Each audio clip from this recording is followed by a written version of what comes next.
ስለ እግዚአብሔር ይሄንን ነገር የምናስተካክልበት እኔም አቅሜ በላይ ስለሆነ ነው። እርዱኝ። በሚዛን ስንት ሰው ነው ያታለልከው? ስንት ሰው ነው ያስለቀስከው? ስንቷን ሴት ነው ደም እንባ ያስነባው? ከስንቱ ነው የሰረከው? ሚካኤልን በጣም ተወደዋለህ አይደል? እንግዲህ ከሰውዬው ጋር በፊት ተዋውቁ ነበር። ለእኔ ሰርፕራይዝ የሆነብኝ ታሪክ ይሄ ነው። ከውጭ በውድ ያመጡትን ማሽን ፓስወርዱን እቆልፈውና እጠፋባቸዋለሁ። አስገድደኝ አይደለም ታሪኬን የምነግርህ፣ እኔ ነኝ የደወልኩልህ። በ4000 ብር አስመጥቼ በጥይት ግንባሩን እበሳልሃለሁ። ለሊት ተነስተህ መብራት እያጠፋና እያበራ በዚህን ያህል ቁጥር እነዛን ቁጥሮች አልሞስት ድግምት ማለት ነው። ከጎጃም በመጣ አዋቂ ተብዬ መተተኛ ሚካኤል ሚዛን የያዘው ዝም ብሎ አይደለም። አንተ ግን ሚዛን ትቀሸዋለህ።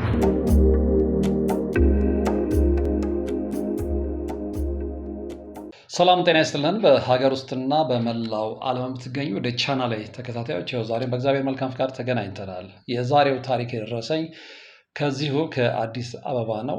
ሴጣን ራሱ ይቀናብኝ ነበር ያለ ባለ ታሪክ የሚገርም ታሪክ አጫውቶኛል። እሱ ነው ወደ እናንተ የማደርሰው። ለምንድን ነው የሚቀናበት ሴጣን ራሱ? ምን አይነት ተንኮለኛ፣ ምን አይነት ከይሲ ቢሆን ነው?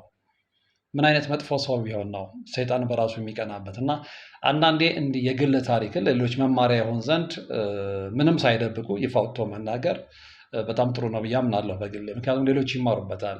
የሰው ልጅ ከሰው ነው የሚማረውና ይህ ልጅ እንደነገረኝ እንግዲህ ከ2010 እስከ 2012 በጣም አስቸጋሪ ልጅ ነበርኩ ብሎ ነው የጀመረልኝ። ምን ማለት ነው ያልኩት። አስቸጋሪ ነበርኩ ስትል ምን ለማለት ፈልገህ ነው ብየው ነበር። እና የሚገርመው ወርቅ አፈራው አለ። ከሚዛን ልጁ እንግዲህ የማይሰራው ነገር የለም። መደበኛ ሙያው ቴክኒሽያን ነው እንደነገረኝ ማለት ነው። ነገር ግን ከዛ ውጭ ኮንስትራክሽን ላይ ይሰራል፣ ንግድ ላይ ይሰራል፣ ሹፍርና ላይ የማይሰራው በዛ እግዚአብሔር አድሎኛል፣ እኔ ግን አልተጠቀምኩበትም ነው ያለው። እና አንዳንድ ጊዜ ለምንድን ነው የባህሪ መበላሸት ከምን የመነጨ ነው ብየው ነበር። በባህሪው መበላሸት ምንም ኮምፕሮማይዝ አድርገም ያምናል። በጣም የተበላሸ ባህሪ ነኝ፣ ለዚህም ነው ሴጣን ራሱ ይቀናብኝ ነበር ያለው። እሱም በዝርዝር እነግራችኋለሁ ምን ያደርግ እንደነበረ። እና እኔ በአባት እጅ አላደግኩም አለ ይሄ ልጅ። በአባቱ በኩል ሙስሊም ነው፣ እናቱ ነች ክርስቲያን። ስለዚህ ከሁለት የተለያየ ሃይማኖት ከመጣ ቤተሰብ የተገኘ ልጅ ነው። እሱ ግን የኦርቶዶክስ ተዋህዶ እምነት ተከታይ ነው። እና የሚገርም በጣም ባለሙያ ነኝ አለ። በተለይ ቴክኒሽያን ላይ ኤሌክትሪክ እሰራለሁ አለ። እንደነገርኩ ኮንስትራክሽን ላይ የማልሰራው ነገር የለም።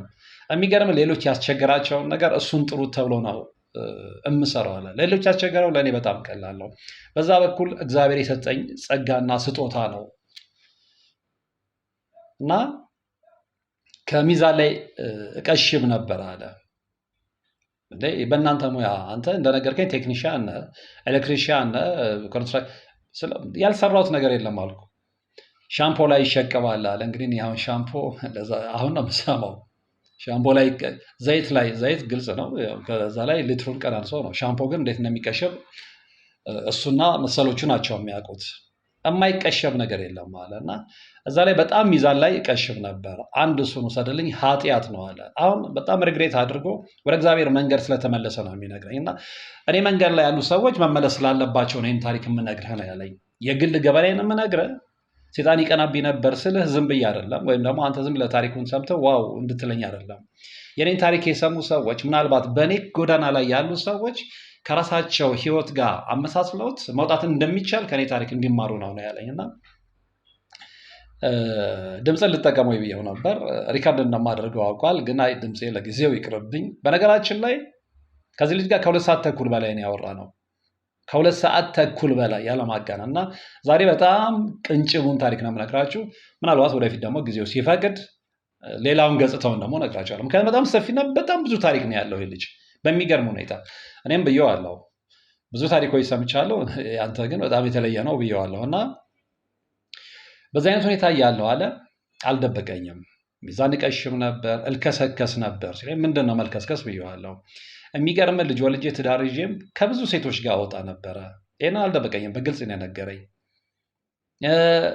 ነግሬያለሁ፣ በጣም ጎበዝ ማሽን ጠጋኝ ነኝ፣ ኤሌክትሪሽያን ነኝ፣ ቴክኒሽያን ነኝ ብያለሁ አለ።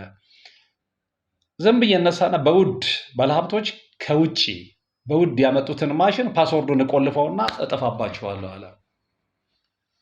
ስለዚህ አስብ፣ ሚዛን መቀሸብ፣ ከቀን ሰራተኛ ላይ ደሞዝ አጭበረብር ነበር አለ። የእነሱን ላብ በላ ነበር አለ። ከዚህ በላይ ልክስክስነት አለ ወይ ነው ያለኝ። እንግዲህ ፍርዱን ለእሱና ለእናንተ ነው የምተወው። ነገር ግን ይህን ልጅ የማደንቀው ምንድነው በጣም በስሜት ነበር የሚያወራኝ። በጣም ስለተሰማው፣ በጣም ፊል ስላደረገ ያሳለፈው ጊዜ ከ2010 እስከ 2012 አስቡት እና አልሞስት ለ2 ዓመታት ማለት ነው 10 11 12 ነው አልሞስት 3 ዓመት ማለት ነው 12ን ሙሉ ዓመት ማለት ነው 10ን ሙሉ ዓመት 11ን ሙሉ ዓመት 12ን ሙሉ ዓመት ከ2010 እስከ 2012 አልሞስት 3 ዓመት በሉት ሙሉ ዓመት እና ከዚህ ውጪ በሴት አሲዝ ነበር ቁማር አለኝ። የማይሰማ ጉድ የለም እኮ እናንተ እንደዚህ አይነት መርሃ ግብር ስትሰሩ የማይደርሳችሁ የታሪክ አይነት የለም እና ሚዛን ከመቀሸቤ ውጪ የሰራተኛ ደሞዝ ከመቀሸቤ ውጪ የሰራተኛ ደሞዝ ጉልበት ከመብላቴ ውጪ ባለሀብቶችን ማሽን ካመጡ በኋላ እናስራለን ብለው ወይም ደግሞ እና ማሽን ትከልልን ብለው ሲጠሩኝ በፓስወርድ ቆልፌ ከመጥፋት ውጪ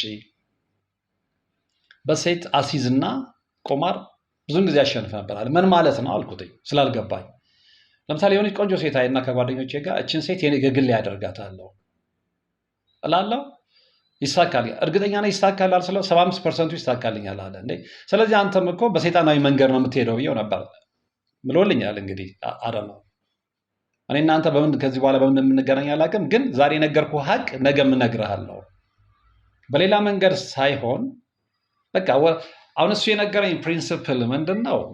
ሴቶች ሰፍ ስለማልልላቸው ችላ ስለምልላቸው ነው የሚለው እና ሴቶችን ችላ ማለት ሴቶችን ላይ ሲሪየስ መሆን ሴት ልጅ ወንድ እንድትወዱ ያደርጋል። አደን ነው አላውቅም ነው ምን እስከሚገባኝ እስከማውቀው ሴት ልጅ እንክብካቤ ትፈልጋለች። የተንከባከባትን የሚያስብላትን ነው የምትወደው የምታፈቅረው፣ ያንን ነው የማውቀው እና እሱ የነገረኝ ፕሪንሲፕል ያ ነው። ዞሮ ዞሮ ይህንን ሁሉ ነገር አደርግ ነበር አለ።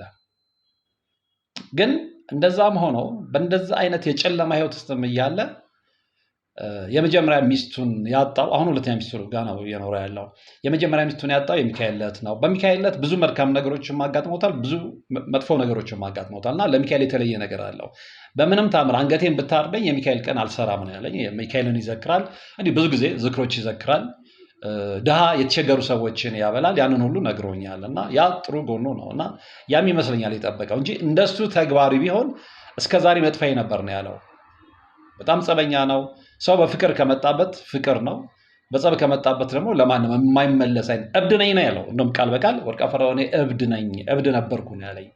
ሰው በእንደዚህ አይነት ሁኔታ ውስጥ እያለ 2010-11 ዓመተ ምህረት እሰራለሁኝ አለ። በዛን ወቅት የሚገርም ያኔ ገንዘቡም እንግዲህ ትንሽ ብር ብዙ ነገር ያኖራል አለ። ኦልሞስት 2000 ላይ እኔ ዛን ጊዜ በወር 67 ሺህ ብር አገኛለሁ። ዶልፊን ነበረኝ አለ። ባንኬ ላይ 1 ሚሊዮን ብር አካውንቴ ላይ ነበር። ነገር ግን ምክንያቱም በማላውቀው ሁኔታ አንዳንድ ጊዜ በወር 5000 ብር የቤት ኪራይ ሁሉ መክፈል ያቅተኝ ነበር አለ እና ግራ መጋባት ማለት ነው። እና ህይወቴ በቃ ምስቅልቅል ያለ እሰራለሁ፣ ብዙ ነገር እሞክራለሁ፣ እንትን እላለሁ፣ ገንዘብ አገኛለሁ፣ የት እንደሚሄድ አላውቅም። በረከት ኦፍኮርስ ለዚህ ነው ቅዱስ መንፈስ ውስጥ ሳትሆን የሆነ የተሳከረ ዓለም ላይ ያለ ገንዘብ ሊበረክትልህ አይችልም። እና በዛ ላይ ደግሞ እሱ እንደነገረን ነግሬያቸዋለሁ። እብድ ነው ያለው ሰዎች ላይ የሚሰራው ግፍ ኃጢአት ምናምን እና እንደዛ ሆኖ ገንዘብ እንዲበረከት አይጠበቅም። ከዛ መስተካከል ይፈልግና ግራ ግብት ሲለው ይህንን ሁሉ ባህሪን ያበላሸው እሱ የሚለው የሚያምነው ምንድነው? በአባት እጅ አለማደጌ ነው። እናት የትም ውለህ ግባ በቃ በሰላም መግባትን ነው የምትፈልገው። አባት ያሳደገውና ወንድ ያሳደገው ማለቱ ነው ያላሳደገው እኩል አይደለም። እንደፈለክ ነፃነት ስለሚኖር ትበላሻለህ ነው ያለው ቃል በቃል ማለት ነው። እና ለዛም ነው የዛ ተጽዕኖ ነው ባህሪን እንደዚህ ገዳድ ያደረገው የሚል ማሳመኛ ነው የነገረኝ። እና በእንደዚህ አይነት ህይወት ውስጥ እያለ 2010-11 አካባቢ ጣፎ መድኃኔዓለም ሄድኩኝ አለ። በቃ ጸበል መጠመቅ አለብኝ። እንግዲህ ነግሬያቸዋለሁ። በአባቱ ወገን እስልምና እምነት ተከታይ ቢሆኑም እናቱ ክርስቲያን ነች፣ እሱ ግን የኦርቶዶክስ እምነት ተከታይ ነው። ስለዚህ በጣም ሲጨንቀው ግራ ሲገባው ወደ እግዚአብሔር መመለስ ይፈልግና ጣፎ ይሄዳል። ጣፎ መድኃኔዓለም እንዳለኝ ማለት ነው። እና እዛ ሄዶ ያኔ የጥምቀት ቦታው አለኝ አጥማቂው ታች ሆነው ነው የሚያጠምቁት። ማን ነው ያ ጸበሉ ያለው ላይ ነው እና ብዙ ከአገልግሎት ላይ ከሚውለው ዝም ብሎ የሚፈሰው እንትን ይል ነበር አለ ይበዛ ነበር። ከዛ እኔ ባለሙያ ስለሆንኩኝ በውስጥ የምን አሰብኩኝ ይህንን የጸበል ቦታ ለምን እኔ አልሰራውም? በቃ ፓይፖች ገዝቼ ፓይፑን ገዝቼ ጎማ የሚገጣጠመውን ጸበሉን በቃ መስራት አለብኝ። ከዛ ለአጥማቂው ነገርኳቸው አለ። ደስ አላቸው። ከዛ ተናገሩ እዛው ላይ ቅባ ቅዱስ ካደረጉልኝ ካጠመቁኝ በኋላ በቃ አንድ ሰው ቃል ገብቷልና ይህን ጸበል ቦታ ይሰራልናል አለ። እንደተባለው በቃ ዛሬ ነገ ስላለ እሳቸው ጋር ለመሄድ እንኳን ይይዘኝ ነበር አለ። አጋንንት ነው የተጸናወተው፣ አጋንንት ነው፣ መንፈስ ነው። ምክንያቱም በቃ የዛን ጊዜም ትዳሬ እንኳን ሊይዘኝ ሊቆጣጠረኝ አልቻለም አለ። ግን ከዚህ ሁሉ በጣም ያደነቁለት ባህሪ ምንድነው? እንዲህም ሆነ የጥንቆላን ስራ በጣም እጠላ ነበር ነው ያለው። አሁን እኔ እንደውም ጠይቄዋለሁ። በሴት እወዳደር ነበር። ሴቶችን ቆማራት ይዤ ይህችን ሴት የግል ያደርጋለሁ ትል ነበረ። ስለዚህ ጥንቆላ የምጠላ ከሆነ እነዛን ሴቶች በጥንቆላ አትራክት ላለማድረግ ላለመያዝ ምን ዋስትና ስለ በፍጹም እመነኝ አለ። ወርቀ እኔ አልዋሽህም፣ ግልጹን ንገረኝ። ይሄንንም እኮ አስገድደኝ አይደለም ታሪኬን የምነግርህ፣ እኔ ነኝ የደወልኩልህ። ታሪኬን ልንገርህ ብዬ እኔ ነኝ የደወልኩልኝ፣ አንተ አይደለም የደወልክልኝ፣ አታውቀኝም። ስለዚህ ማመን ያለማመን ያንተ ፋንታ ነው ያለኝ። እንግዲህ በዛ መልኩ ተረዱልኝ። ጥንቆላ በጣም እጠላ ነበር አለ እና የሚገርምህ እናቴ ያለ አልደበቀኝም። ጠንቋይ ቤት ትሄድ ነበረ። ጠንቋይ ቤት መሄዷን ሳቅ 6 ወር አኩርፊያት ተኮራርፈን ነበር አለ። እሱን ፓርቱን በጣም አድንቄለታለሁ፣ ወድጄለታለሁ። ለጥንቆላ ያለው አመለካከት እንዲህ መሆኑ ማለት ነው። ብዙ ጊዜ ምክንያቱም ይሄ ሰይጣናዊ መንገድ የተከተሉ በሰው ሀቅ የሚኖሩ የሰው ላብ የሚበሉ የቀን ሰራተኛ ደሞዝ እበላለሁ ብሎ ነበር ነግሬያቸዋለሁ። ሚዛን የሚቀሽቡ ምናምን እነዚህ ሁሉ እንግዲህ የኃጢአት መንገድ ነው፣ የኃጢአት ጎዳና ነው። እዛ ውስጥ ሆኖ ጥንቆላን በመቃወሙ ግን አድንቄዋለሁ፣ ነግሬዋለሁ። ጸበል ቦታ ሄድና ዛሬ ነገ ስላለ በቃ አስትና ወይ ከሴት ጋር እንትን ላለሁኝ፣ ስለዚህ እንዴት ብዬ ሄዳለሁ ብዬ አንዴ ግን ተሳካልኝና ሄድኩኝ አለ። እዛ ጸበል ቦታ በገባሁት ቃል መሰረት ቆንጆ አድርጌ ፓይፑን ቀብሬ ነው ብዬ ጸበሉን አስተካክዬ ሰርቼ እንትን አልኩኝ አለ። ተሳካልኝ፣ እግዚአብሔር ይመስገን። በቃ የጸበሉን ቦታ አስተካከልኩኝ አለ። ከዛ በዚህ የተነሳ ከእኚህ አጥማቂ ጋር ይቀራረባል። እንግዲህ መጀመሪያ አጥማቂን የጠላሁበትን ምክንያት ልንገርህ ብሎኝ ነው። ይህ መደባበቅ የለም፣ ፊት ለፊት ነው የምነግራችሁ። አሁን አንዳንድ በጣም ጥቂት ሰዎች አጥማቂዎችን እንዴት ትናገራላችሁ፣ አባቶች እንዴት ትናገራላችሁ ነው። አባቶችን አልተናገረም፣ አደባልቁ። እናንተ የሚያው ስለሆናቸው እውነተኛ አባቶችን እናከብራለን፣ አጎንብሰን ጉልበት እንስማለን፣ እንታዘዛለን። ይሄንን እየደባልቃችሁ ለመሸወድ አትሞክሩ። ሌባን ሌባ እንላለን፣ አጭበርባሪን አጭበርባሪ እንላለን፣ በእግዚአብሔር የሚነግደውን ነጋዴ እንላለን። ይህንን ከማለት መቼም አንመለስም እና ከኛ አጥማቂ ጋር ይሄ ልጅ በደንብ ይቀራረባል። ከዛ እንግዲህ በጣም ስትቀራረቡ ሰው ናችሁና ችግራችሁን ትናገራላችሁ አይደለ?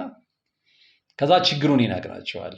ምንድን ነው የሚላቸው? አባ እኔ እሰራለሁ እለፋለሁ፣ ነገር ግን ገንዘብ አይበረክትልኝም፣ በረከት የለኝም ብሎ ሲነግራቸው ችግሬን ልመላ እንፈልጋለን ይሉታል። አሁን እሱ ምንድነው የሚያደርገው? ይሄ በትክክለኛው መንገድ ከእግዚአብሔር ጋር በጸሎት በምን አስታርቀውት በቃ ቤቱ በረከት እንዲገባ ያደርጉኛል የሚል ግምት ነበር የነበረው። ከዛ የሆነ ቀን ምሽት 3 ሰዓት ላይ ደወሉልኝ አለ። ስልክ አነሳው። ሰላም ነው ሆይ ምናምን ተባባልና እኔ የምልህ ገንዘብ አልበረክትም ብሎኛል ነው አይደል ያልከኝ? አዎ አልበረክትም፣ በጣም እሰራለሁ። አንዳንዴ ግን እንዲህ እየሰራ በወርም እንዲህ እያገኘው በወር አንዳንድ ጊዜ የቤት ኪራይ 5,000 ብር እንኳን መክፈል ያቅተኛል ሲላቸው፣ በቃ ችግር የለውም ምን መፍትሄ ያገኙልኝ? መዝሙረ ዳዊት ይዘህና ይሉታል። ግዛና ና ሲሉት አይ አጋጣሚ መዝሙረ ዳዊት ስለነበረ መዝሙረ ዳዊት አለኝ። ከዛ ምን ታደርጋለህ አሉት። አምሶሪ ይሄንን ስል ለሊት 8 ሰዓት ተኩል ትነሳና የሆኑ ቁጥሮች ተነገሩት። እዛ ውስጥ መግባት ስለማልፈልግ ነው። ቁጥሮች ተነግረውት እነዛን ቁጥሮች እየጠራ የሆኑ ሰዎችን ሊስት አውት አድርግና ለሊት ተነሳ መብራት እያጠፋና እያበራ በዚህን ያህል ቁጥር እነዛን ቁጥሮች አልሞስት ድግምት ማለት ነው። በመዝሙረ ዳዊት ድግምት ማን አጥማቂ ተብዬ አሁን ሁሌ የመጣው አጥማቂ እነዚህ ነው ምናምን ስል ብዙ ሰዎች ይከፋቸዋል። እንደፈለገ ይክፋችሁ፣ ከፍቶ ሊወጣላችሁ ይችላል። ባይወጣላችሁ አይ ዶንት ኬር። ሰው እየተበላሸ ዝም አንለም። ሰው ከህይወት መስመሩ እየወጣ ዝም አንለም። እነሱ እስካረፉ ድረስ እንቀጥላለን። ካረፉ አረፉ፣ በቃ እኛ ሌላ ኢሹ ላይ መስራት እንችላለን። ነገር ግን እንዲህ አይነት አጭበርባሪዎች እስካሉ ድረስ እንደዚህ አይነት አጭበርባሪዎች እዚህ ቦታ አሉ እያለን እናገራለን። ሰው መዳን ስላለበት ማለት ነው። ሰው መዳን ትልቁ በቃ እኔ እግዚአብሔርን የማመሰግነው በእንደዚህ አይነት ነገር ላይ እንደው ዓለማዊ ምንድነው ኑሮዬ የጠበቅኩትን ያህል ሰክሰስፉል ባይሆንም በእንደዚህ አይነት ሁኔታ ግን ሰዎችን ለማዳን በመቻሌ ደስተኛ ነኝ። ይህንም በግልጽ ነግራቸዋለሁ። አዎ ሌላም ፕሮግራም ነግሬያቸዋለሁ። እንደ ሌሎቹ በተመሳሳይ ፕላትፎርም ግን በሌላ ይዘት ላይ የሚሰሩትን ያህል ገንዘብ ባንሰራም ባይኖረንም የነሱን ያህል ባይሆንም ግን በቃ እግዚአብሔር እናመሰግነዋለን። ምክንያቱም በምክንያት ሊሆን ይችላል የጠራን በዚህ ጉዳይ ላይ የምንሰራን ሰዎች ማለት ነው። ሰው እንዲህ አይነት ሌቦችን እያጋለጥን እንቀጥላለን ላችሁ ፈልጌ ነው። ከዛ ምን እንዴ በዚህ አይነት ሁኔታ ነው መፍትሄ የሚገኘው። ከዛ በቃ ልጁ እንዳለውም እብድ ነው እብድ ነኝ ብሎ የለ እብድ ነው። ከዛ በኋላ የሚለውን ብሎ ስልኩን ዘጋ። ያንን እዚህ ጋር መናገር ስለሌለብኝ ነው። እሱ ለአጥማቂው የተናገረውን ነገር ማለት ነው። ከዚህኛው አጥማቂ ጋር በዛ ተለያየ። በቃ የጸበል ቦታውን አሰርቷል። ከዛ በኋላ ግን ይሄን ከሰማ በኋላ እዛ ቦታ ላይ መሄድ ተበ ማለት ነው። ከዛ የሆነ ቀን መኪና እየነዳው ሲሄድ አለ ሲኤምሲ አደባባይ ላይ አንድ ቄስ ቆመዋል አለ። ከዛ አሳዘኑኝ። እልም ያለ ጠራራ ፀሐይ ነው። ፀሐይ በጣም እንትን ብሏቸው ከዛ አሳዘኑኝና አቆሜ አባት ወዴት ነው ልሸኘዎት ሲላቸው እሺ ልጅ የተባረክ ይሉና ይገባሉ። ከዛ እየተጨዋወቱ ይሄዳሉ። ከዛ ልክ የሚደርሱበት ቦታ ላይ ይደርሱና ሲወርዱ ለምን ንስሐ አባት አልሆነም ይሉታል። ራሳቸው ልብ አድርጎ ራሳቸው አልኩተኛው። ያኔ ደግሞ ንስሐ አባት ስላልነበረኝ እሺ ደስ ይለኛል። በዛ ተግባቡ። አድራሻ ስልክ ተለዋወጡ፣ ተለያዩ። ከዛ እየተቀራረቡ ሲሄዱ ያንኑ ችግሩን ይነግራቸዋል። እሰራለሁ እንግዲህ ንስሐ አባት ያደርጋችሁት ሰው ብዙ ነገር ትነግሩታላችሁ። እንኳን ይህን ስንት ነገር ለማንም የማትነግሩትን ለንስሐ አባታችሁ አለ የምትነግሩት እና እንዲህ እሰራለሁ ለፋለሁ ስራዬ እንደዚህ ነው። ለእኔ ነገረኝን አሁን እኔ ለእናንተ የነገርኳችሁን ይነግራቸውና ግን ገንዘብ አይበረክትልኝም ስላቸው ምን ችግር አለው? መፍትሄ አለ። አሁን እሳቸውም ጋር የመሰለው ምንድነው በትክክለኛው መንገድ ከእግዚአብሔር ጋር አስታርቀው ቤቱ በረከት እንዲገባ የሚያደርጉ ነው የመሰለው። ከዛ በስንተኛው ቀን ነው ይደውሉና ምን ይሉታል? ለዛ ላልኩ ነገር መፍትሄ ተገኝቷል። አንድ ከጎጃም የሚመጡ አዋቂ አሉ። ልብ አድርጉ፣ አዋቂ። ስለዚህ እሳቸው እንትን ግዛ ተባለ እንጂ እግዚአብሔር ምንድነው ነጭ ጥቁርና ቀይ ክር ክርስትና ስንነሳ ወይም ደግሞ ልጆቻችንን ክርስትና ስናስነሳ የሚታሰረው ገመዱ ነጭ ቀይ ጥቁር ክር እሱን ታመጣና እዛ ላይ ተደግሞልህ ምንድነው በኋቃ ላይ ታስራለህ ነው ምናምን ተባልኩኝ አለ። እንግዲህ እንዲህ አይነት ታሪክ ቀጫጭን ክር ምንድነው ነጭ ቀይና ጥቁር ክር አምጠው በኋቃ ላይ ማሰር፣ እዛ ላይ ማስደገም ከጎጃም በመጣ አዋቂ ተብዬ መተተኛ። ከዛ በኋላ በቃ ሀብት በሀብት ትሆናለህ። እንኳን ገንዘብ ሊጠፋ ቢቀርና ሀብት ምን ይሄን ነው ሲደግምልኝ አለ። ከዛ ለሰውየው ግን ይሄን ለሚያደርግልህ ይሄን ለሚሰራልህ ሰው ግን 4000 ብር ትከፍላለህ። በ4000 ብር አስመጥቼ በጥይት ግንባሩን እበሳልሃለሁ፣ አንተንም መንገድ ላይ ባገኘ በጥይት ነው በበሳ ይልና ያስደነብራቸዋል፣ ይጠፋሉ። ከዛ ወዲያ ለአጥማቂና ለቄስ ያለኝ አመለካከት ተቀየረ አለ። ይሄ እሱ ያለው ነው። ለዚህ ነው ይኸውላችሁ በዚህ ሰዓት ላይ በጣም ስሜታዊ የሚያደርገኝ ስሜታዊ ሆኜ የምነግራችሁ ለምንድን ነው እንዲህ አይነት ሰዎች ስለበዙ እውነተኛ የእምነት አባቶች ላይ እንኳን እምነት እንዳይኖረን እያደረጉን ነው። ስለ እግዚአብሔር ይህንን ነገር የምናስተካክልበትም እኔም ከአቅሜ በላይ ስለሆነ ነው። እርዱኝ። በቃ የኦርቶዶክስ ተዋህዶ ልጆች በዚህ ጉዳይ ላይ እንነጋገር፣ እንረዳዳ። ቤታችን እየቆሸሸ ነው። ቤተክርስቲያን ኢሜጅን እያጠፉ ነው። ይሄ ልጅ ምንድን ያለኝ ባለፈው የሰራሁላችሁ ታሪክ ላይ አንድ ሴት የነገረችኝ ነግሬያቸዋለሁ አይደለ? ትናንት ወዲያ የለቀኩት ቪዲዮ ላይ ምንድን ያልኳቸው ሁለት ቦታ ላይ አጥማቂዎች ያገኘች የደረሰባትን ነገር ከዛ በኋላ በቃ እኔ ጥምቀትም አልሄድም ቤተክርስቲያንም አልሄድም የሚል ዲሲሽን ላይ ነው የደረሰችው። እንዲህ ምዕመናኑን እያጠፉ ያሉት እነማን ናቸው? የሌላ እምነት ተከታዮች በምንድን እየተዋጉ ነው ያሉት? ይሄ አይደለ ማስኮብለል አንደኛው መንገድ ከነሱ ጋር ለምንድን ነው የምንዋቀው? ለምንድን ነው እንዲህ በሚያስኮበልሉ ላይ ምናምን እንደዚህ ያደረጉ ምናምን እያልን ቂም የምንይዘው? እንደዚህ ከነዛ በምን ተለዩ? እንደ ማንኛዎቹ እባቦች፣ ተኩላዎች እነዚህ ናቸው። እግዚአብሔርን የሚፈልጉ ሰዎችን ከእግዚአብሔር ቤት ማራቅ። ከዛ ይህም ልጅ በቃ ሁለተኛ ጊዜ ቄስ የሚባል ነገር አላገኝም ብዬ ወሰንኩኝ አለ። ከዛ ነገር ነው ትክክል አይደለም፣ ይህንን ፕሮግራም እንደሚከታተለው ስለማቅ ነው እዛ ላይ ትክክል አይደለም። ሁሉም አባት እንደዛ አይደለም አሉ። እንደዛ ቤተክርስቲያን ስም የሚያስጠፉ የንጹሐን አባቶችን፣ የንጹሐን አጥማቂዎችን፣ የንጹሐን ዲያቆናትን፣ የንጹሐን ካህናትን፣ የንጹሐን ቀሳውስትን ስም የሚያስነሱ አሉ። ነገር ግን በዛኛው ሳይር ደግሞ በጣት የተወሰኑ ቢሆኑም በቁጥር የተወሰኑ ቢሆኑም በጣም ንጹህ የሆኑ እግዚአብሔር የሚወዳቸው ለምእመናኑ የተላኩ እውነተኛ አባቶች አሉ እና ይሄንን ሁሌም መርሳት የለብህም ነው ያልኩት። ይመነኝ አይመነኝ እንግዲህ እሱ ጋር ነው መልሱ ያለው። ከዛ በኋላ ይሄ ሁሉ ሆኖ ስራ ያገኘና እንትን ይሄዳል። 2008 ላይ ያለ ይመስለኛል ዓመተ ምህረቱ ከተሳሳትኩኝ ይቅርታ። ወደ ሀረር ይሄዳል። እንግዲህ ብዙ ቦታ ይሄዳል እንዳልኳቸው ስራ ብዙ ስራ ውስጥ ስላለ ማለት ነው። እና ሀረር ሄደው ምንድነው አንድ ሰው የጠራውና አንድ ስራ እንዲሰራለት ዛሬ ነገ ይልና ጊዜ አሳልፎ ይሄዳል። ስለዚህ ያ ሰው አንተ ስትቆይብኝ ሌላ ሰው አሰራው ይለዋል። ግን በዚህ መሀል ከሌላ ሰው ጋር ይተዋወቅና የተዋወቀው ሰው ለምን የኔን ሳይት አታይልኝም ይለዋል። ጥሩ አጋጣሚ ነው ይልና ይሄዳል ማለት ነው። የሄደው ከአንድ ጓደኛው ጋር ነበረ። ከዛ ሳይቱን ያይለታል። እዛ ሳይት ላይ የሚሰራ ነገር ነበር፣ የሆነ ፕላንት ፋብሪካ ነገር መሰለኝ። እና አሁን ብዙዎች ሰውየው ወይ ባለሀብቱ በፈለገው አይነት ሁኔታ ሊሰሩለት አልቻሉም። ይሞክራሉ፣ ያቅታቸዋል፣ ይሞክራሉ። ከዛ እኔ ግን መጣልኝ አለ። እኔ አሁን እንግዲህ ባለሙያ ስላልሆንኩኝ እነዚህ በጣም አብራርቼ ላልነግራችሁ እችላለሁ። ያ ስራ መጣለኝና እንዲህ አድርገህ ብትሰራው እንዲህ ምናምን ስለው ሰውየው የሚያስበው ከጭንቅላት ውስጥ የነበረው ሰው ስለሆነ በጣም ደስ አለው። በቃ እግዚአብሔር አላህ ነው፣ ያኛው ሰውየው ሙስሊም ነው አለ ባለ ሀብቱ። አላህ ነው አንተን የላከልኝ ምናምን አለ። ቤቱ ይዞት ይሄዳል። አልደበቀኝም፣ እቅም አለሁ አለ። እና ወጣ ስል ደግሞ ሽርጥ ምንድነው ሽርጥ መልበስ እወዳለሁ፣ ይቀናኛል። ወደ ክፍለ ሀገር ሲሄድ በቃ በሽርጥ ነው እንትን የምለው ምናምን አለ። እምውለውም ጊዜን የማሳልፈው እንደዚህ ሱሪ ለብሶ ምናምን መጨናነቅ አይመቸኝም አለ።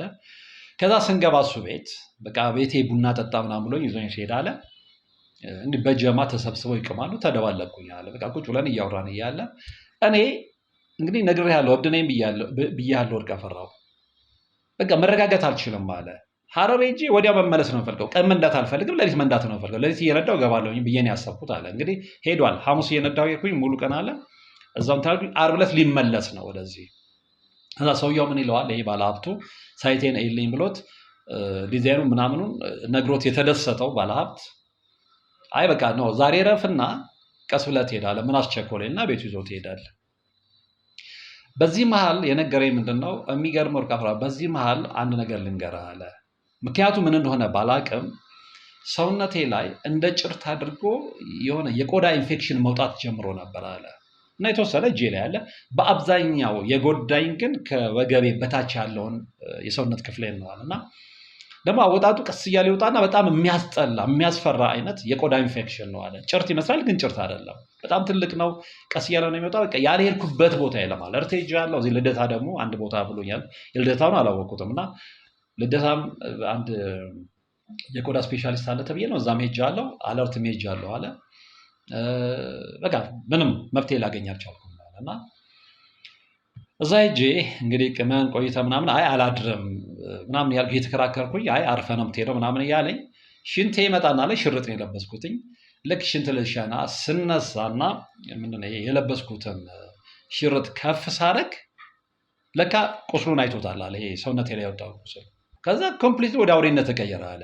እንዴ አንተ በቆሰልከው አንተ ጭርት በወጣበት እሱ ለምንድን ነው ቆይ ለነገር አለ ምን አስቸኮለ አለ።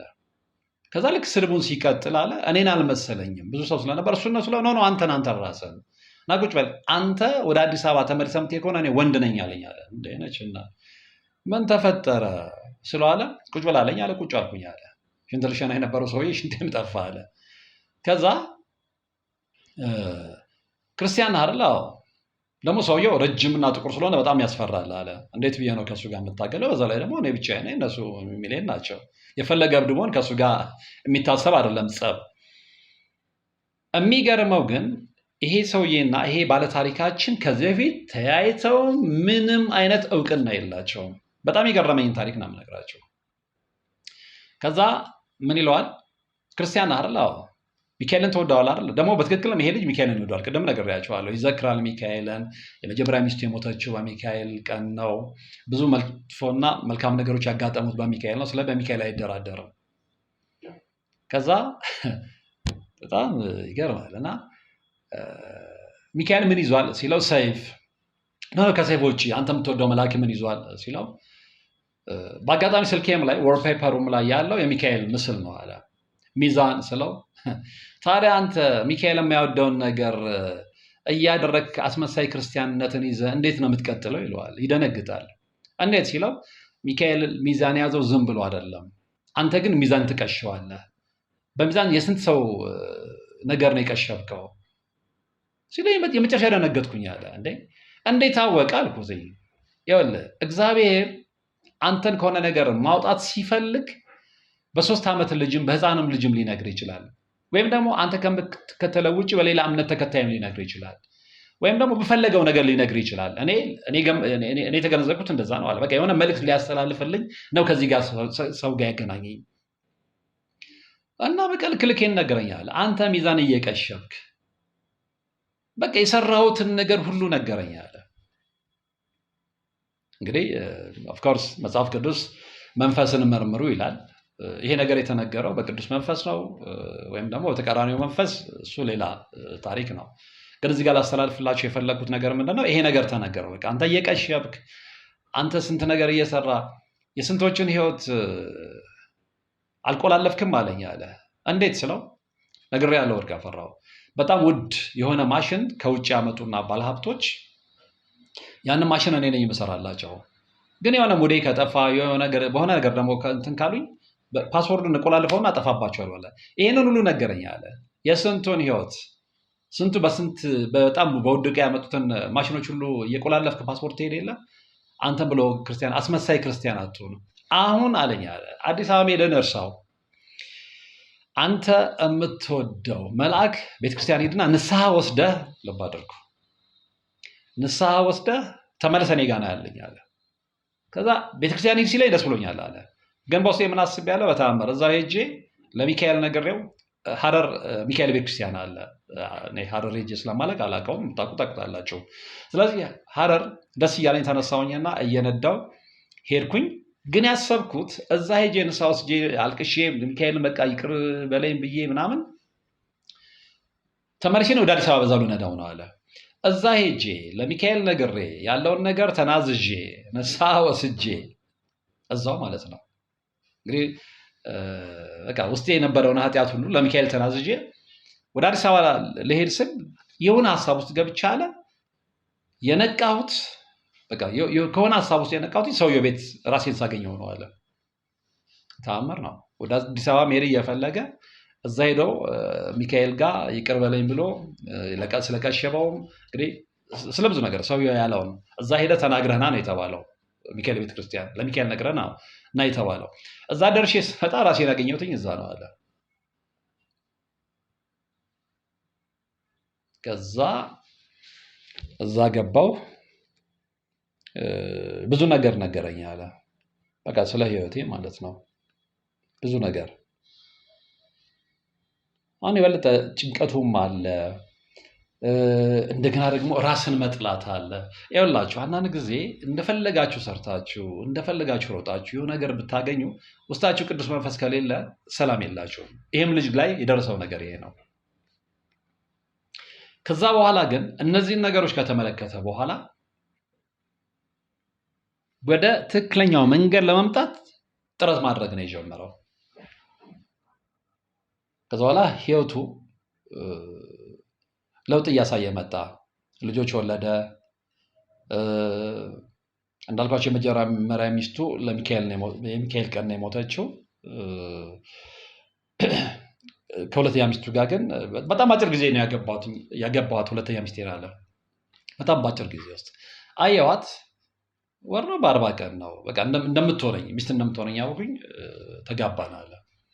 እና አሁን ስለው ኦፍኮርስ አንዳንድ ነገሮች አሉ አለ ግን እሱን ደግሞ በጣም ጽናቱ ነው ደስ ያለኝ። ከሚካኤል ጋር አሸንፈዋለሁ ነው ያለው። አሁን ያለውን ነገር በጣም ሰፊ ታሪክ ነው ብያቸዋለሁ። ከሞት የዳነበትን ምክንያት ነግሮኛል። ከሞት የዳነበት ሰፊ ታሪክ ስለሆነ አሁን እዛው ስለማገባ ሌላ ቀን ደግሞ በሌላ ፓርት እሱን እነግራቸዋለሁ። ኮንትሮባንድ ይዞ ሲመጣ ያጋጠመውን በቃ ሊሞት ጥይት ተደግኖበት ያመለጠበት ምክንያት ፊልም ነው የሚመስለው ለእኔም ሲነግረኝ ማለት ነው። ግን ከዛ የሚያወጣው ማነው? ሚካኤል ነው ያወጣው። ስለዚህ በዚህ ታሪክ ምንድን ነው ልነግራችሁ የፈለግኩት፣ ማንም ሆኖ የፈለጋችሁን ስራ ስሩ። አንድ ቀን በንስሐ የምትመለሱ ከሆነ ግን ህይወታችሁ 360 ዲግሪ ይቀየራል። በዚህ ልጅ ህይወት ስለተመለከተ እንግዲህ ነግሬያችኋለሁ። ሴጣን ራሱ ይቀናብኝ ነበር ያለ ልጅ ነው። እንደውም አንዳንዱን ቀንሼ ነው የነገርኳቸው። የሰው ሀቅ መብላት፣ የሰራተኛ ጉልበት እና ደሞዝ መብላት፣ ከሚዛን መቀሸብ፣ በሴቶች ቁማር ተወራርዶ ማሸነፍ፣ ትዳርም ይዞ ከተለያዩ ሴቶች ጋር እንደፈለጉ መሆን፣ በቃ እዚህ ምድር ላይ ያለውን ነገር ሁሉ ኃጢአት በሉት መስራት። አሁን ግን በሚካኤል ተራዳኢነት ከዛ መስመር እየወጣሁ ነው። ወርቅ አፈራሁ ነው ያለኝ። የእግዚአብሔርን ፍቅር ልነግርህ አልችልም። ምክንያቱም ሚካኤል ተራዳኢ ሆነው በዛ መልኩ ቢያግዘኝም እግዚአብሔር ስለፈቀደ ነው። ምክንያቱም የሁሉም ፈጣሪ እግዚአብሔር ስለሆነ እግዚአብሔር ለእኔ ያለውን ጥልቅ ፍቅር ልነግርህ አልችልም። እንደኔ ኃጢአት፣ እንደኔ ክፋት ነግሬሃለሁ አለ። ደጋግሞ የነገረኝ ይህንን ነው። ነግሬሃለሁ። ሴጣን ይቀናብኝ ነበር ስልህ ዝም ብሎ አይደለም። የዛን ያህል በጣም ክፉ ነበርኩኝ። በፍጹም ለማንም የማልመች። ነገር ግን ከዛ ውስጥ አውጥቶኛል። ስለዚህ ይህን ታሪክ የምነግርህ የኔም መንገድ የተከተሉ ሰዎች ካሉ ምናልባት ክፉዎች ከሆኑ፣ ምክንያቱም ምንም ይሁን ምን እኔ በአባት እጅ አለማደጌ ነው ባህሬን ያበላሸው ብሏል። በነፃነት ብዙ ነገር ውስጥ ገብቼ ስለነበረ ምክንያቱም ምንም ይሁን ግን የሆነ ሰዓት ላይ ቆመ ብለህ ስታስብና እርኩስ መንፈስን ከውስጥ አውጥተህ እግዚአብሔርን ወደ አንተ ማስገባት ስትፈልግ መጀመሪያ መሻት ነው። እሱም እንዳለ እስማማለሁ። መጀመሪያ መሻት ነው፣ መፈለግ። በቃ እግዚአብሔርን ለመጠጋት መሻት። ነገሮች ከመሻት ነው የሚጀምሩት። ሳትፈልጉ ወይም ደግሞ መሻትን ውስጣችሁ ሳትከቱ ዝም ብላችሁ እዛ ውስጥ ሄዳችሁ አትገቡ። መሻቱ ሲኖር፣ መፈለጉ ሲኖር እግዚአብሔርም ፊቱን ይመልስልናል። ከዛ በኋላ ቀጣይ ስቴፖች አሉ። ለእግዚአብሔር መገዛት፣ መጸለይ፣ መጾም፣ መንበርከክ፣ ማልቀስ፣ እንዲህ መማፀን፣ እንዲህ አይነት ነገሮች ማለት ነው። ስለዚህ እኔን ኃጢአተኛውን ስንቱን ያስለቀስኩ፣ ስንቱን ሀብታም ነገር ያሻለው ፓስወርድ ቆልፌ ያስለቀስኩ፣ ስንቷን ሴት ላላዋጣት ቀልጄ ያስለቀስኩ፣ በስንቱ ሴት እንባ ያሾፍኩ፣ የስንቱን ሚዛን ቀሽቤ ያበሳጨው እኔን ኃጢአተኛውን እግዚአብሔር ይቅር ካለኝ፣ ሚካኤል ተራዳኢ ሆኖ ከዛ ማጥ ውስጥ ካወጣኝ ሌላውን የማያወጣበት ምክንያት አለው? የለም። ያንንማ በፊትም አውቃለሁ። ለዚህም እኮ ነው እግዚአብሔር ፍጹም ደግ አምላክ ነው። ነገር ግን ስንተላለፍ ደግሞ በቀለኛ አምላክ ነው የምንለው ለዛ ነው። እና ሁለት ነገሮችን በዚህ በእኔ ታሪክ ሁለት ነገሮችን እንድትናገርልኝ ይፈልጋለሁ ነው ያለው። አንደኛው አስመሳይ አጥባቂያን፣ አስመሳይ ቄሶች እንዳሉ በእነሱ እንዳትሸወዱ ነው። ያው ብዙ ጊዜ ይህን ነገር ስለምናገር የኔ ኦዲየንሶች ወይም ደግሞ የኔ ተመልካቾች ይህንን ያውቁታል። ግን ያው ቃሌን ጠብቄ ተናግሬያለሁ። ብዙዎች አሁን ያንን እያጣሩ ነው። ሌላው ግን የፈለገ የኃጢአት መስመር አሁን አንዳንዶች ምን ይሸወዳሉ መሰላቸው? ሴጣንም አእምሯቸው ላይ የሚነግራቸው ምንድነው? አንተ ኃጢአተኛው እንደዚህ ይህንን ሁሉ ኃጢአት ሰርተህ ኧረ አታስበው፣ ያለምንም ጥርጥር ሲኦል ንብረትህ ነው ይልሃል፣ ሲኦል ቤትህ ነው ይልሃል። ስለዚህ ምንድነው አእምሮ ሁሉ የሚያስበው? እንዲህ ይህንን ሁሉ ኃጢአት እንትን ብዬ የፈለገ ብጸልይ፣ የፈለገ ወደ እግዚአብሔር ቤት ብመለስ እግዚአብሔር ይቅር አይለኝም ነው። እግዚአብሔር ይቅር ይላል። ዋናው ነገር የሚፈልገው ምንድነው? ከልብ መጸጸታችን ነው። ከልባችን፣ ይሄ የውሸት ሳይሆን ከልባችን ተጸጽተን ወደሱ ለመመለስ መፈለጋችንን ነው እሱ የሚሻው። ለዚህም እኮ ነው የንስሐ ህይወትን የሰጠን። ሴጣን ግን ምንድነው ዲሲቭ ሲያጭበረብረን ምንድነው ይህንን እንዴ አንተ እኮ በጣም ኃጢአተኛ ነህ እንዴ ከስንት ሴት ጋር ነው የተኛው? ስንት ሰው ነው ያጭበረበርከው? በሚዛን ስንት ሰው ነው ያታለልከው? ስንት ሰው ነው ያስለቀስከው? ስንቷን ሴት ነው ደም እንባ ያስነባው? ከስንቱ ነው የሰረቅከው? ይህንን ነው የሚነግራችሁ ሁሌ አእምሯችሁ ላይ። ስለዚህ አእምሯችሁ ላይ ያ እየተደጋገመ ሲመጣ የእኔ ኃጢአት ከማንም ሰው በላይ ስለሆነ የፈለገ ነገር ወደ እግዚአብሔር ብመለስ አይቀበለኝም ብለን እንዳትሸወዱ። የፈለገ ኃጢአት ስሩ እያልኩ አይደለም፣ ግን ሁላችንም ኃጢአተኞች ነን። ኃጢአት ሰርተን ግን ኃጢአታችንን ተጸይፈ ነው ከኃጢአታችን ወጥተን በንስሐ ወደ እግዚአብሔር መመለስ በምንፈልግበት ጊዜ እግዚአብሔር እጁን ዘርግቶ ልጆቹን እንደሚቀበል ማመን መቻል አለብን። በሰይጣን ማጭበርባሪያ መንገድ ልንሸወድ አይገባም። አሁን አንዳንዶች ልጁም እንደነገረኝ እንግዲህ ክፉ ስትሆን አካይስ ስትሆን ሰይጣን የሚቀናብስ ስትሆን ዙሪያም ያሉት ያንተ አምሳዮች ናቸው አለ እና ብዙዎቹ የሚሸወዱት በምንድነው? አሁን እንደነገርኳቸው አይኔ በቃ መንገድ ማስተካከል እፈልጋለሁ ስላለ ይህን ያህል ነገር ውስጥ ገብተን እንዴት ነው እኛን እግዚአብሔር ይቅር የሚለን? እንዴት አይለም ይላል። እግዚአብሔር ቸር አምላክ ነው፣ ፍጹም ደግ አምላክ ነው የምንለው ያለ ምክንያት አይደለም። ስለዚህ ትልቁ ነገር ምንድነው? መጀመሪያ ኃጢአታችንን አምነን መቀበል። በቃ ሰዎችን አስለቅሰናል፣ ልክ እንደ ባለ ታሪካችን ብዙ አይነት ታሪኮች ይኖራሉ። ብዙ አይነት መንገድ ውስጥ ብዙ አይነት ስህተት ውስጥ የገቡ ሰዎች ይኖራሉ። ነገር ግን ለአንዴና ለመጨረሻ ጊዜ ቆርጠው ያንን ጥለው ከአጋንንቱ ዓለም ወጥተው ወደዚህኛው ወደ ተቀደሰው ስፍራ ሲመጡ እግዚአብሔር እጁን ዘርግቶ ይቀበላቸዋል። ስለዚህ በባለታሪካችን መስመር እየሄዳችሁ ያላችሁ ካላችሁ ልክ የዚህን ልጅ የባለታሪካችንን ልቦና ይስጣችሁ። እግዚአብሔር ይቅር ባይ አምላክ ነው። ስለዚህ አቁሙና ጸጸታችሁን ወዲያ አውልቃችሁ ጣሉና በንስሐ ታጥባችሁ ወደ ትክክለኛው መንገድ ነው። ወደ ትክክለኛው መንገድ ስትመጡ ኦፍኮርስ አፔን እንዳው ሊኖር ይችላል፣ ወይ ደግሞ ያልጠበቃችሁት ነገር ሊኖር ይችላል። ልክ እናንተ መመለስ ፈልጋችሁ ወደ ትክክለኛው መንገድ ስትመጡ ተስፋ የሚያስቆርጡ ለምን መጣው የሚያስብሉ ሰዎችን ልታገኙ ይችላላችሁ። ግን እነሱ አይደሉም የእናንተ ህይወት ኮምፓሳቸው። የእናንተ ህይወት ኮምፓስ ፈጣሪ ነው። ስለዚህ እሱን ነው ማሰብ ያለባችሁ። ስለዚህ አንድ አጥማቂ በሆነ ነገር አናደዳችሁና መልሳችሁ ወደዛኛው ህይወታችሁ መግባት የለባችሁም። ምክንያቱም እዚጋ ደግሞ የተሻለ ሰው አለ ብላችሁ አስቡ። የሆነ ቄስ እናንተ ከዛ መውጣት ስትፈልጉ የበለጠ ወደዛኛው ህይወት ውስጥ የሚመራ መንገድ ስለመራችሁ መልሳችሁ እዛ ውስጥ እንደገና እዛ ጭቃ ውስጥ መግባት የለባችሁም። ነው ይህን ያደረገው ሴጣን ሊፈታተነኝ ስለፈለገ ነው በሰው ላይ አድሮ። ስለዚህ እዚህ ጋር ይሄኛው ቄስ ወይም ይሄ ዲያቆን ወይም ደግሞ ይሄ ካህን እንዲህ አይነት ነገር ወይም ደግሞ መዝሙረ ዳዊትን ይዘ እንዲህ የቆጠርክ ድገም ስላለ ወይም ደግሞ 3 ክር ይዘህ መጥተህ በዋቃ ላይ ሰርና ሀብታም ትሆናለህ ስላለ በዛ ኦፍኮርስ ድርጊቱ ሊያበሳጫችሁ ይችላል። ያ ሰው እንደዛ ስላላችሁ ግን ሌሎች ንጹሐን አባቶች ደግሞ እናንተን በንስሐ ታጥባችሁ ወደ ትክክለኛው መንገድ እንድትሄዱ የሚያደርጉ አባቶች አሉ። ስለዚህ በእነሱና መጽናናት ያለባቸውና ዓለም እንዴ ነች እንግዲህ ዓለም የተለያየ ገጽታ ነው ያላት። ስለዚህ አንዱ ስላስቀየመ ሌላውም ያስቀይማል ማለት ስላልሆነ ልባችሁን ክፍት አድርጋችሁ እንደዚህ ልጅ የፈለገ ኃጢአት ውስጥ የነበራችሁ ቢሆን ሁላችንም ኃጢአት ውስጥ ነበርን ብያችኋለሁ። በየዕለቱ ሁላችንም ኃጢአት እንሰራለን። ግን ያው የንስሐ ህይወቱ ስለሰጠን በተሻለን መጠን ከኃጢአት እየራቅን ወደ እግዚአብሔር ለመመለስ ደፋ ቀና ማለቱ ነው የሚያዋጣውና እሱን አስበን መጓዝ አለብን ልላችሁ ፈልጌ ነው። ስለዚህ እንግዲህ እንዲህ አይነት ታሪኮችም አሉ ልላችሁ ነው።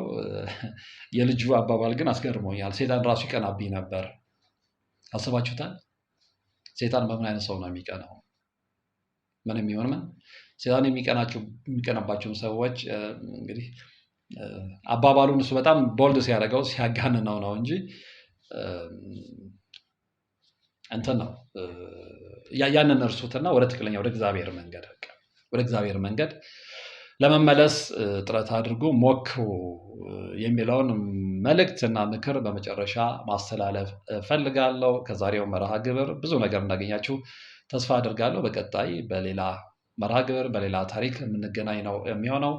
ለዛሬ ግን ውድ ጊዜያችሁን ሰውታችሁ ከኔ ጋር ስለነበራችሁ ከልብ ከልብ አመሰግናለሁ። በነገራችን ላይ የዚህ ባለታሪካችን ታሪክ ይሄ ብቻ አይደለም፣ በጣም ሰፊ ነው። እንዳላሰለቻችሁ ቀንጭቤን ያቀረብኩትኝ ሌላውን ፓርት ደግሞ በሌላ ጊዜ እግዚአብሔር በፈቀደ ቀን ይዤ የምቀርብ ይሆናል። እስከዛ ግን በያላችሁበት ሰላም